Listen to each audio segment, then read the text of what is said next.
Sabihin nyo nga rin sa inyong mga katabi, alam kong marami tayo, na God is good. God is good. And His grace is sufficient. And His grace is sufficient. Amen. Glory to God. Pinagpapasalamat ko din po na ako po ngayong araw na to ay day off.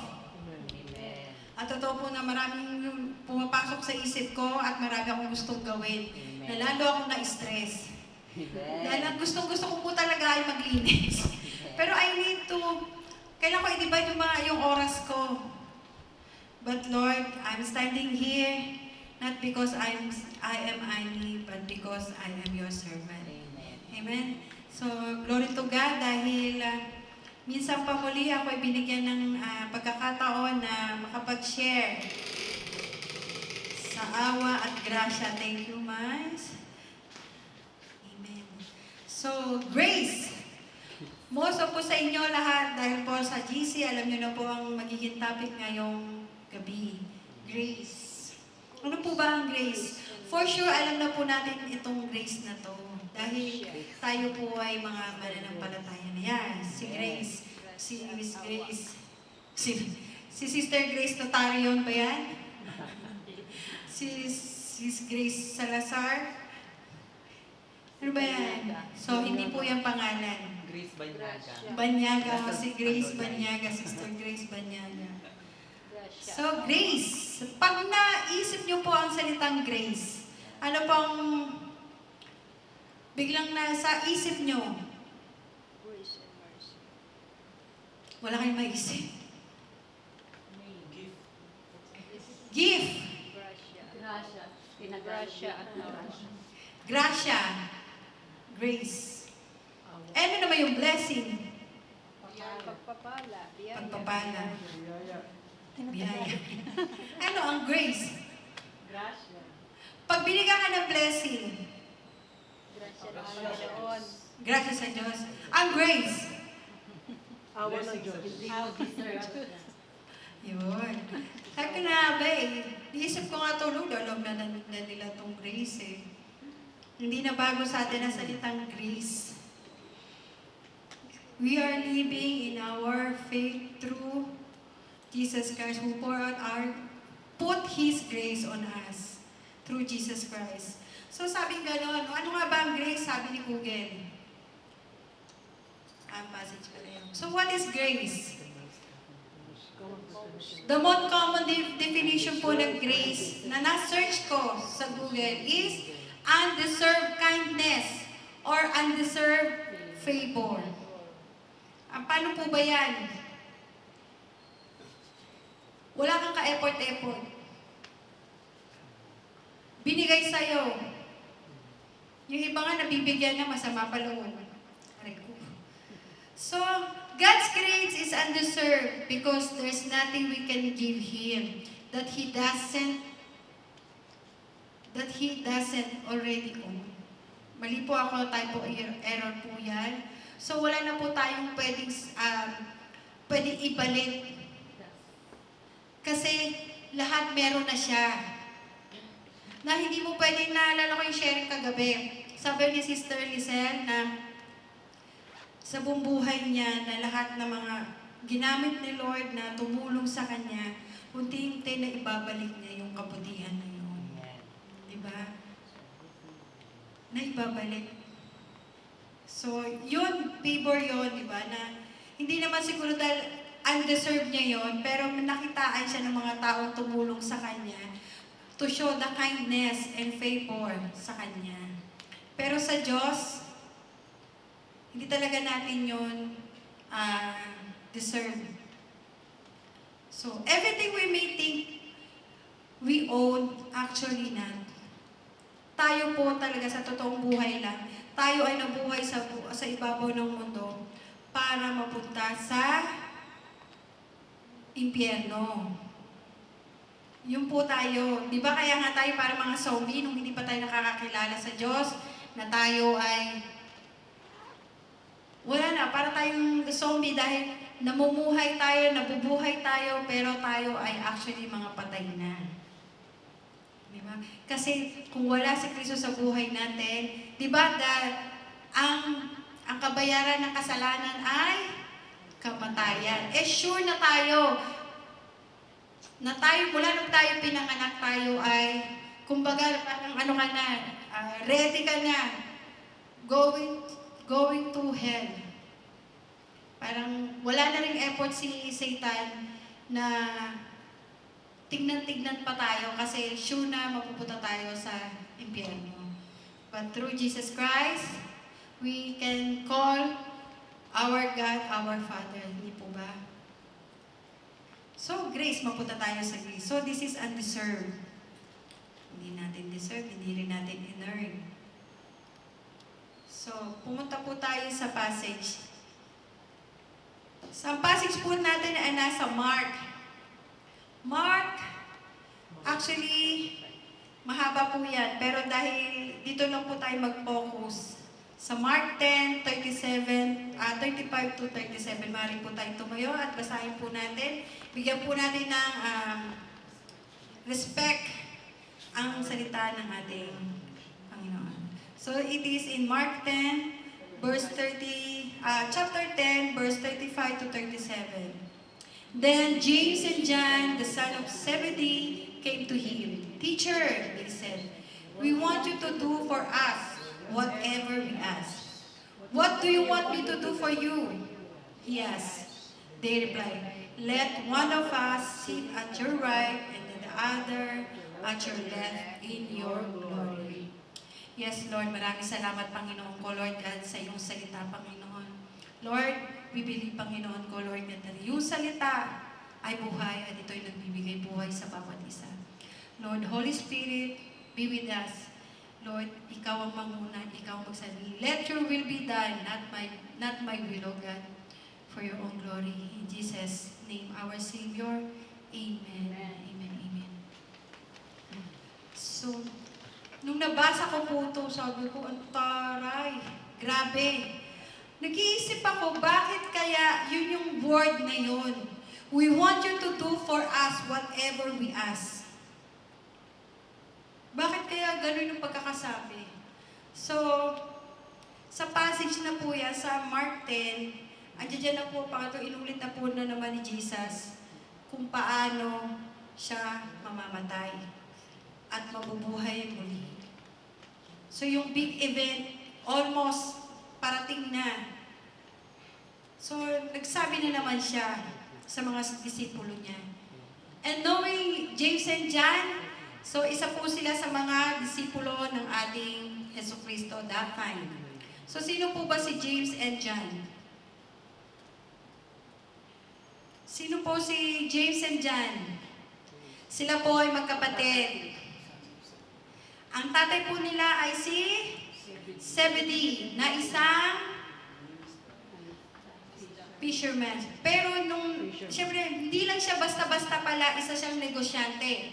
Yung tatay nila is a well-known fisherman business. Basta yung negosyante siya sa pangingisda. So, hindi lang ito yung normal na may bangka ka, mangingisda ka. So, si Zebedee is very well-known, established businessman. Siguro, sa mga time natin, siguro siya yung sa Century Tuna, sa 555, yung mga ganun. At kasama niya, katulong niya sa ng pangingisda ng negosyo na yan ay yung kanyang dalawang anak na si James and John. So, kung papansinin niyo rin po, kung pag-aaralan niyo din po itong dalawang karakter na to. So, sa passage mo nga po pala, meron na rin tatlong karakter. It is Jesus, James, and John. Agree po ba kayo? Amen. So, bakit nga ba ako ang ating theme is, grace is not entitlement. Ayan po. Pero pag-usapan po muna natin yung dalawang importante bukod kay Jesus Christ, si James and John. Amen. Sila, kung babasinin mo, parang ang rude, di ba? Ang rude nung sinabi nila. Yeah, teacher, we want you to do for us whatever we ask. Di ba? Master, gusto ko ipagawa sa iyo lahat ng kahit ano yung isasabihin ko sa inyo, dapat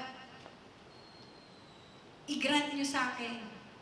Bakit nag-come out? Bakit dumating sila sa punto na yun na wala silang kakakba-kaba?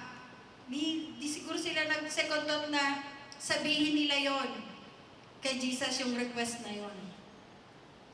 Di ba kayo napaisip? Tinalo niya pa si Peter. Si Peter, gusto niyo nakita, naalala niyo yung kwento, yung sa Bible na nakita niya si Jesus na lumalakad sa ibabaw ng tubig. Di ba sabi niya, ako rin, gusto ko rin. Parang, he wants to follow whatever Jesus doing. Pero itong dalawa, pansinin nyo. Hindi ko lubos maisip kung ito sila ba ay very close ba sila kay Jesus. Na talagang confident sila na nagsabi sila ng ganito na walang kagatol-gatol. Tayo nga sa mga natin, hirap na hirap tayo magsabi. Pero ito, napaka-bold nila. So, sino ba itong magkapatid na ito? Dahil sila yung mga disciple ni Jesus. So, na-witness nila kung paano magpagaling si Jesus. Bumuhay ng patay. At gumawa ng napakaraming milagro.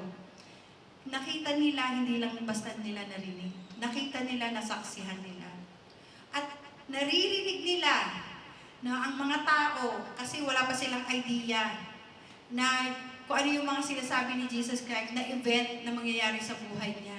So, ang alam na lang nila that time is si Jesus ang Messiah. Na talagang tatanggapin siya ng mga taga Jerusalem as a Messiah Savior. So, siguro isip yung dalawa na, naku, kailangan na natin makapwesto. Kailangan natin pumwesto na. Dahil sa 12 sila, syempre, inisip nila, lahat sila, entitled sila na maging left and right side kay Jesus. So, siguro gusto yung magkapatid, kasi hindi naman dinetalye sa passage kung paano sila nag-come out. Pero, kung babasahin nyo yung mga early chapter, mapapansin nyo na very famous na talaga si Jesus. Tapos, napili pa sila. So, kumbaga sa kanila, sure na. Yung pwestuhan na lang ang kailangan nila. So, yun. So, kaya siguro nag-come out sila. Pero ano sabi ni Jesus? Kung babasahin niyo po yung buong konteksto ng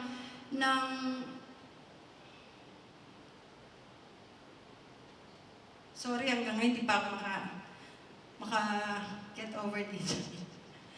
Kung mababasa niyo po ang Mark 10:35 to 45.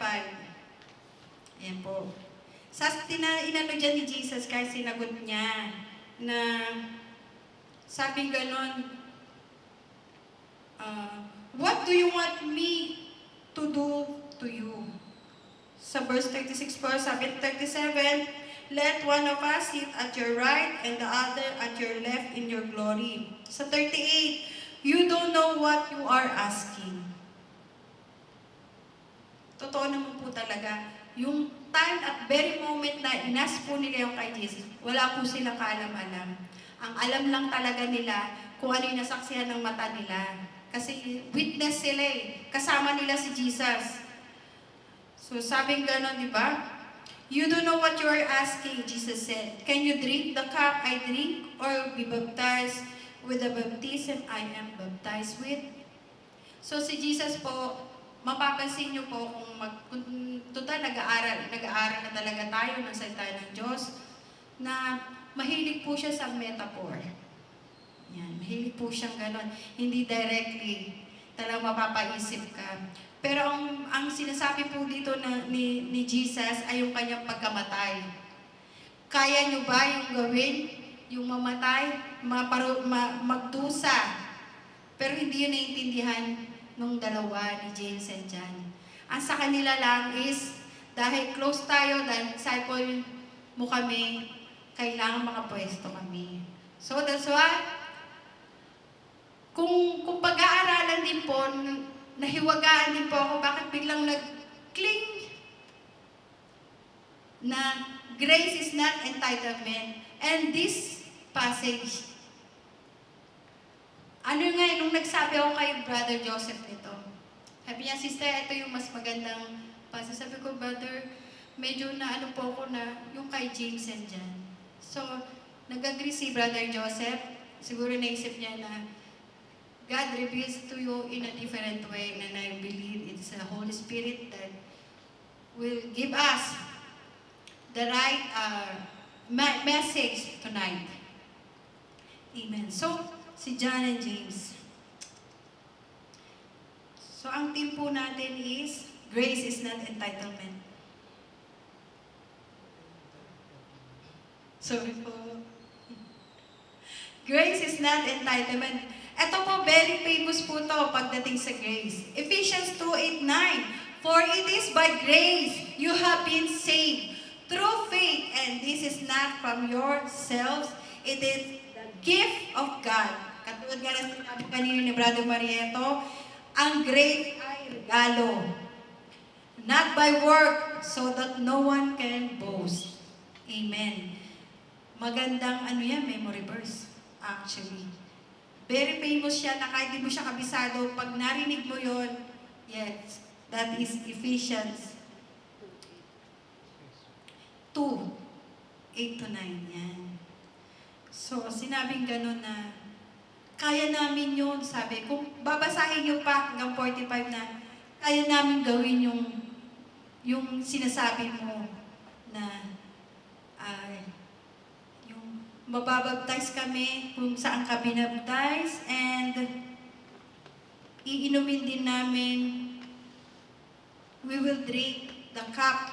We will drink the cup, you will drink. Para sa kanila yung parang easy lang yun. Walang ka-effort.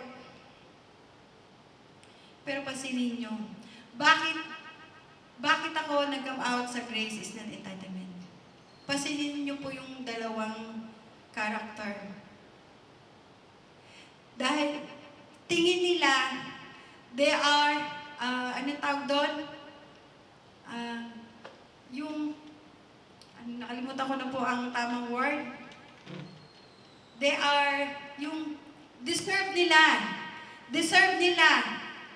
Lahat silang 12, deserve nila. So magpaunahan na lang kami. Dahil ako ay bold na magsasabi kay Jesus, may chance ako na ako yung maging sa left, o yung kapatid ko sa left, or vice versa.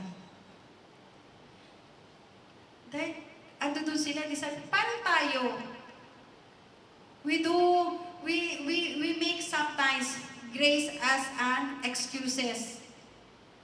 Ginagawa po natin ang grace ng Diyos bilang excuses po natin yan. Excuses para saan? To keep sinning. Naalala ko po yun, ewan ko na-share ko na ako sa pag galit na ako, Lord, ayaw mo na ako. Ilabas ko yung galit ko at mamaya hihingi na lang ako ng tawad sa iyo. Tama po ba yun? Hindi po ganon ang grace. Tayo po masyado natin binababawan. Ginagawa po natin yung grace ng Diyos sa paraan o sa meaning na gusto lang natin. Hindi po tayo yung salita po ng Diyos, huwag po natin gawing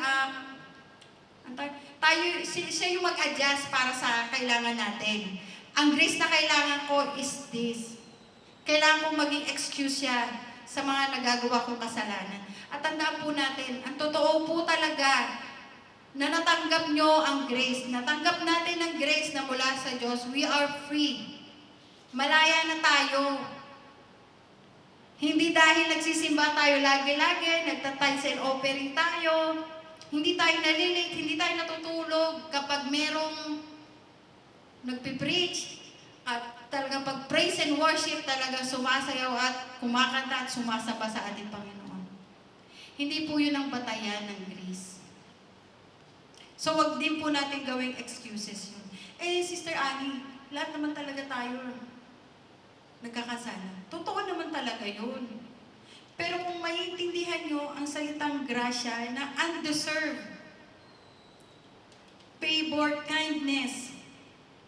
Ikaw ba, isa sa inyo, ako, kunyari na lang, halimbawa, yung anak ko, ibibigay ko yung buhay ko para magtugtungan yung buhay ng anak ko. Sa tingin mo ba pag ibinigay ko yung buhay ko sa anak ko, hindi na mamamatay ang anak ko?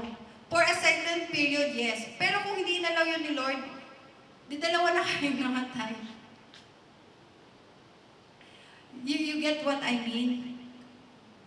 Masyado po natin binabawan ang salitang grace, ang meaning ng grace. Pero kung maintindihan niyo po kung ano ang grace, ito po ay napakahalaga na regalo ng Diyos sa bawat isa. Lalo na po tayo na mananampalataya na tayo. Dapat alam natin yung bigat ng salitang grace. And if you really believe that God's grace pours in your life, you will be transformed. Hindi yung, iba na Sister Annie, grabe. Hindi natin maluloko ang ating sarili at ang Diyos. Alam na yan ni Lord. Kung tayo totoo na tinanggap natin ang salita. Not only by mouth. Sabi nga po, di ba, kung ano yung mga magagandang ginagawa natin. Dahil nagko-commit tayo dito sa church, sa mga gawain, hindi dahil we want to give back, return, o gusto natin ibalik sa Panginoon. Hindi niya kailangan yun. Dahil lahat nasa Kanya na. Meron na siya noon. Kaya wag nating sabihin na, binigay ito ni Lord, kailangan magbalik ka sa Kanya. It is not. Hindi po yun ang definition ng grace. Kung ano po ang ginagawa natin, sa tingin natin na ibinabalik only the glory. Pero lahat nasa Kanya na. Dahil naiintindihan po natin yung grace na ibinigay ng Diyos sa bawat isa, kaya po natin iniingatan yun. Initreasure po natin yung gift na yun. Katulad ng kanina sa communion, di ba? Na kailangan natin laging inaalala everyday na ang pagbubuwis ng buhay ay hindi biro-biro. Sabi nga, di ba, nung the Old Testament said, kapag nagkasala ka, mamamatay ka. Kung buhay ang kinuha mo or nagkasakala ka, buhay din ang kailangan mong ibalik. Kung dugo yan, kailangan din dugo. Di ba pag nagbuwas nga nung Old Testament, yung way nila, Moses, o Abraham pa, o Jacob, di ba dugo ang pinanglilinis nila? Yung lamb, di ba in-offer nila yon. Hindi lang naman yung buong meat, pero ang significant doon is yung dugo. Yun ang pinakasimbolo ng pagki-cleanse. At ginawa yun ni Jesus Christ. He died on the cross at umapaw ang kanyang mga dugo para sa sanlibutan. So, huwag niyo natin sasabihin na, deserve ko to kasi marami akong ginawa para kay Lord. Deserve ko to. Wag po na, deserve ko naman to. Lord, ibigay mo na sa akin to, balato mo na to sa akin. Isang kasalanan na lang. Hindi ko pa to matanggal eh. Pero check po natin kung totoo ba talaga tinanggap na natin ang grace na nagmumula sa Diyos. Sabi nga, the truth will set you free. Pwede tayo magmaang-maangan, pwede tayo maging aktingan tayo kung gusto nyo, aktingan tayo. Pero kay Lord, hindi natin kaya mag-acting. Hindi natin pwede i-deny. Kung totoo talaga, yung grace of God ay na-receive mo ng buong-buo at naiintindihan mo. So, tandaan po natin, huwag po natin gawing excuses ang grace para tayo ay magkasala. Katulad ng Samaritan woman, di ba? pinalaya siya ni Jesus. Instant! Kasi bakit? Tinanggap niya si Jesus Christ. Talaga naniwala siya na si Jesus Christ ang kanyang Savior, ang kanyang Messiah na matagal nang hinihintay ng mga Israelite. Na kahit siya, hindi siya talaga Hudyo, pero nananalig siya, nananampalataya siya na yung Messiah ang hinihintay niya ay magiging tagapagligtas din niya. Knowing na wala namang ka-idea yung mga noong araw na mga tao. Tayo nga marami na tayong idea, marami na tayong nababasa. And still, hindi ko maintindihan na nababasa naman natin, naiintindihan naman natin. Pero, pag yung totohanan na, hindi na natin yan nagagawa. And isa po ako dyan na humihingi rin ng tawad kay Lord. And Lord, show me the grace that it's really come from you. Sinabi naman, di ba pag nagpipray tayo, ikaw na lang hindi tumatanggap na naibigay ko na sa iyo yun. Dahil sa bigat ng mga kasalanan na gawa natin, nung araw pa, hanggang ngayon, parang dinadala pa rin natin. Tinanggap na po natin ng grace, we are free. So wag na po natin gawing excuses. At wag na rin po kayong pumayag sa mga bumubulong sa inyo. Back to po tayo kay, it's not an entitlement. So, wag po natin gawing excuses para magkasala. Amen? And then, susunod po, na grace is not entitlement po. Yun nga po, yung nabanggit ko na rin is about yung gawa ka ng gawa to gain more. Na parang gusto mong bayaran kung ano yung kabutihan na binigay sa iyo ng Diyos. Tandaan po natin, responsibility is different, far different from obligations. Bakit ko po nasabi yun? Obligation, whether you like it or not, you need to do it. Pero si Jesus Christ, binigay niya ang kanyang buhay. Free. Wala po tayong obligasyon. Para wala tayong, kaya hindi nga tayo pwede mag-boast sa Kanya. Oh Lord, di ba ginawa ko to? No.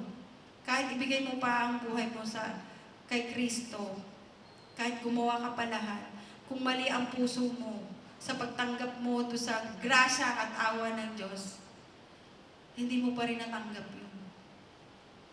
Ano ang responsibility? Responsibility means response. Ano nga ba yung tagag ng response? Hindi ako kasi mahina kasi ako sa Tagalog. Sagot, kasagutan. Response. Sagutan. Kasagutan.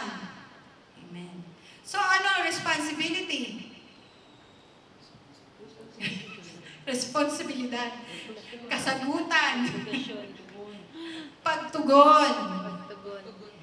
Amen. Tayo po bilang mananampalataya, wala po tayong obligasyon sa Diyos. So, yung mga faithful title, hindi nyo po obligasyon yan. Yan po ay response nyo sa goodness ng ating Panginoon. Amen? Yung mga paggagawa nyo po dito, yung paglalaan nyo po sa pag-aaral, yan po ay response. Hindi po yan obligasyon. That's why ang response po is willingly, with joy, with feelings. Hindi katulad ng obligasyon, wala akong magagawa sa Sister Anne, kailangan ko ito ibigay kung hindi. Kasi obligasyon mo yon.